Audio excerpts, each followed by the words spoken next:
আমাদের কাজকর্মে জীবনযাপনে অনেক সময় আমরা রেগে যাই। কেউ অল্প কথায় রেগে যায়, কেউ বা খুব সহ্য করতে না পারলে রেগে যায়।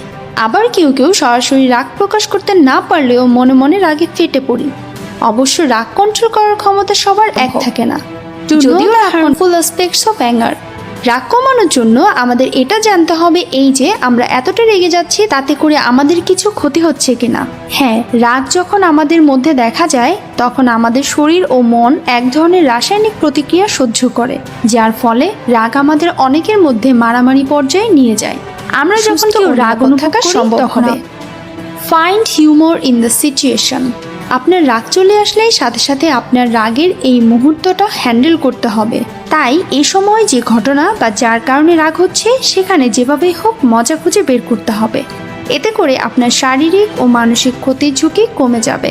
হতে পারে কেউ আপনাকে খুব বেশি রাগিয়ে দিচ্ছে, তখন আপনি যদি মনে মনে তার কথা, ব্যবহার বা অন্য এমন কিছু নিয়ে মজা খুঁজে বের করতে পারেন যার মাধ্যমে আপনি শান্ত হতে পারবেন, তবে এটা তাকে কাম ইউরসেলফ।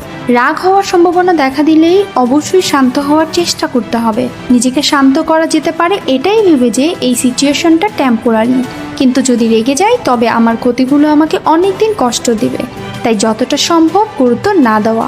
আপনাকে যতই রাগানোর চেষ্টা করা হোক আপনি রাখবেন না। যেটা লজিক্যাল কথা সেটা বলতে পারেন। Take breath and focus on it. এই সময় ধীরে ধীরে শ্বাস নিলে ও ধীরে ধীরে শ্বাস ছাড়লে রাগ কমতে সাহায্য করবে। এটি খুব সহজ একটি উপায়। Take tea or coffee.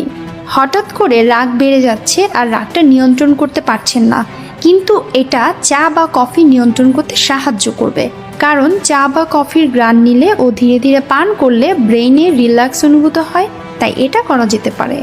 আশা করছি এই আইডিয়াগুলো রাগ কমাতে খুব দ্রুত সাহায্য করবে।